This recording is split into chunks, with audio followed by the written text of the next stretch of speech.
नमस्कार बंधुरा आज के दिन टी आमार काछे खूबई आनंदेर दिन। प्रथमत होच्छे आज के आमार विवाहबार्षिकी और द्वितीयत आज के सकाल बेला घुम थेके उठे देखते पेलाम कन्टेंट मनिटाइजेशনের सेटआपटा चले एसेছে। तो दुटो मिलिए आज के होच्छे अनेक आनंदेर दिन।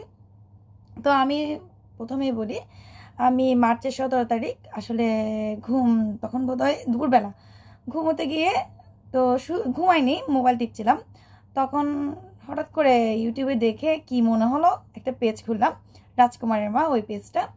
তো পেজটা খোলার পরে আবার কাজ করছিলাম আমি, কিন্তু আসলে আমার পোষাচ্ছিল না। আমি খুব অধৈর্য একটা মেয়ে। তো আমার আসলে 10-12 দিনে যে 100-200 ফলোয়ার হচ্ছে আমার তা ভালো লাগছিল না। তো আমি ভাবছি কাজই যখন করছি আমার আইডিটা আমার এখন যেটা ইতিকা ঘোষ আইডিটা হচ্ছে 2016 সালের আইডি।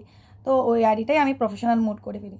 আর প্রফেশনাল মুড করার পরে রীতিমতো একটা টর্নেডো হয়ে গেল, ঝড় যাকে বলে। আমার 2020 সালে মোবাইল যেটা নিয়েছিলাম ভিভো, সেই ঝড় আর সামলাতে পারছে না।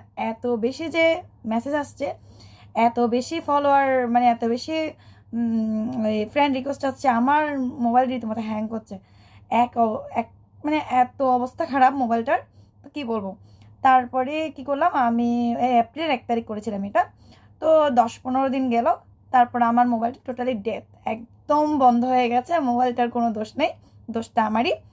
তারপর আমার মা একটা মোবাইল কিনেছিল এই 1 মাস আগে, ওটা দিয়ে কিছুদিন চালালাম। তারপর আমার পোষাচ্ছিল না, আসলে ভিডিওগুলো ভালো হচ্ছিল না। তারপরে এপ্রিলের 23 তারিখ আমি আমার নতুন একটা সেট কিনি। আমার যেটুক সামর্থ্য ততটুকুর মধ্যে আমার হাজব্যান্ড আমাকে কিনে দেয় মোবাইলটা। তো ওটা দিয়ে কাজ শুরু করি। কাজ শুরু করতে করতে আজকে জুলাই 17 তারিখ এসে আমি কন্টেন্ট মনিটাইজেশনটা পেলাম, মানে 3 মাস প্লাস পেলাম। তো আমি আসলে অনেকে বলে যে এই মানে ফেসবুক প্ল্যাটফর্মে এসে কাজ করাটা হাসির ছলে খেলার ছলে করছি তো করছি ওরকম নিয়েছে। আমি আসলে ওরকম নিইনি। আমি খুবই চ্যালেঞ্জিং, মানে চ্যালেঞ্জ হিসেবে নিয়েছিলাম এটাকে, যে আমাকে এটা পারতেই হবে, দেখি কীভাবে করা যায়। ওটাই ছিল। আমি একদম নিয়ম করে পোস্ট করতাম, টাইম টু টাইম, যে টাইমে সে টাইমে পোস্ট করতাম। আমি আসলে সময়ের ব্যাপারে পাংচুয়াল বলবো না কি বলবো, আমার সময় জ্ঞানটা একটু বেশি। তো আমি টাইম টু টাইম পোস্ট করতাম ওই টাইমে। তো আজকে তার ফলাফলটা পেলাম। আর ধৈর্যের ফল আসলে খুব মিষ্টি। তো মিষ্টিটা আপনাদের সবাইকে নিয়ে উপভোগ করতে চাই, কারণ আপনাদের ছাড়া এটা কখনোই সম্ভব হতো না। তো এই কন্টেন্ট মনিটাইজেশন নামক সোনার হরিণটাকে আমি আসলে ছুঁতে চেয়েছিলাম, ধরতে চেয়েছিলাম, আলতো হাতে হাত বুলাতে চেয়েছিলাম, আদর করতে চেয়েছিলাম।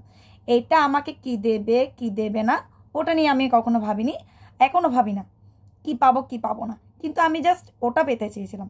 তো আপনাদের আশীর্বাদ ছাড়া, আপনাদের ভালোবাসা ছাড়া ওটা কখনোই সম্ভব হতো না। তো ধন্যবাদ সবাইকে আমার ভিডিওটি দেখার জন্য।